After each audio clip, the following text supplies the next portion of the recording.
बिस्मिल्लाहिर्रहमानिर्रहीम। इय्याका नअबुदु व इय्याका नस्तईन। करोड़ों दुरूद व सलाम नबी आखिर ज़मान सल्लल्लाहु अलैहि वसल्लम की ज़ात अक़दस पर।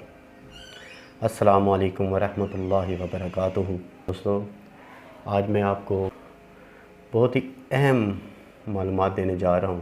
मालूमात और हर फ़र्द को मालूम होनी चाहिए। हमारी ख़वातीन, बुज़ुर्ग साहिबान और मालूमात ना होने की वजह से ये चक्कर लगते हैं। फ्रेश बर्थ रजिस्ट्रेशन का तरीक़ाकार मैं आपको बताने जा रहा हूँ। ये 1-2 मिनट की मेरी वीडियो होगी, पर इंशाल्लाह आपको फ्रेश बर्थ रजिस्ट्रेशन के हवाले से आपको वो मालूमात देना चाहूँगा कि इस तरीके से आप अगर यूनियन कौंसिल में बर्थ रजिस्ट्रेशन कराएंगे तो आपके पास ये कागज़ात होने चाहिए। अगर वो कागज़ात आपके पास होंगे तो आपको इंशाअल्लाहुल अज़ीम किसी भी किस्म का कोई भी चक्कर नहीं पड़ेगा और ना ही किसी भी किस्म की तकलीफ़ उठानी पड़ेगी। यूनियन कौंसिल में आप बर्थ रजिस्ट्रेशन के लिए जब भी जाएं तो सबसे पहले आपके मियाँ बीवी का नादरा में स्टेटस मैरिड होना चाहिए। ये तो सबसे पहली बात है। दूसरी बात, वालिद और वालदा की आईडी कार्ड की कापीज़ साथ होनी चाहिए। जन्म पर्ची जो हॉस्पिटल से आपको मिलती है, वो कार्ड जो हॉस्पिटल से आपको मिलता है उसकी कापी आपके पास होनी चाहिए। इसके बाद आप एक फ़ार्म लेंगे, वो फ़ार्म आपने फ़िल करना है।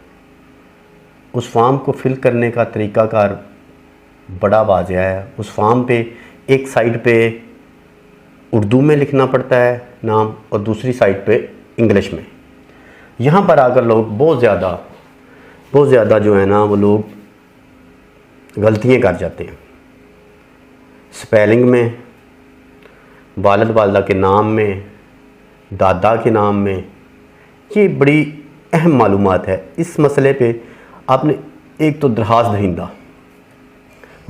दहिंदा वालिद वालदा, दादा दादी या ऐसे रिश्तेदार जो नादरा में जिनका आपके ख़ानदान से तल्लक़ हो, वो इंदराज करा सकते हैं यूनियन कौंसिल में। बाकी आपके पास एक फ़ार्म आता है, बर्थ रजिस्ट्रेशन फ़ार्म उसे कहते हैं। उस फ़ार्म में मालूमात आपको फराहम करनी होती है मुतल्लिका यूनियन कौंसिल को। उसके लिए बड़ा ज़रूरी है कि वालिद और वालदा का अगर आईडी कार्ड बना हुआ है वो पास होना चाहिए। अगर आपके पासपोर्ट बने हुए हैं वो पास होने चाहिए। पासपोर्ट, आईडी कार्ड, इनसे देखकर वालिद वालदा के स्पेलिंग लिखें। सबसे पहले बर्थ रजिस्ट्रेशन फॉर्म के ऊपर होता है दरख्वास्त दहिंदा का नाम। दरख्वास्त दहिंदा का नाम इंग्लिश और उर्दू में लिखना होता है। उसके बाद बच्चे का नाम होता है। उसके बाद बच्चे के वालिद का नाम होता है। बच्चे के वालिद का शनाख्ती कार्ड नंबर होता है। इसके बाद वालदा का नाम होता है। वालदा का शनाख्ती कार्ड नंबर होता है। इसके बाद दादा का नाम होता है। दादा के आईडी कार्ड नंबर होता है। इस तरीके से मुकम्मल मालूमात होती है। और दरख्वास्त दहिंदा का पता, और जिस यूनियन कौंसिल में आप ये रजिस्ट्रेशन करवा रहे हैं, आपके वालिद यानी कि बच्चे के वालिद का जो पता है वो उस यूनियन कौंसिल का हो, तब वो उस यूनियन कौंसिल में रजिस्ट्रेशन करा सकेगा। तो दोस्तों, 2 माह के बाद बच्चे का लेट इंदराज हो जाता है। आप बच्चे की पैदाइश के 2 माह के यानी कि 60 दिन के अंदर अंदर आप बच्चे की रजिस्ट्रेशन करवा लें।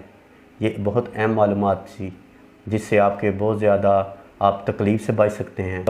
कि मेरी ये वीडियो लाइक कीजिएगा, मेरे चैनल को सब्सक्राइब कीजिएगा। इंशाअल्लाहुल अज़ीम नेक्स्ट वीडियो में मैं आपको लेट इंदराज का तरीक़ाकार सारा बताऊंगा। लेट इंदराज का तरीक़ाकार, डेथ का सारा तरीक़ाकार बताऊंगा।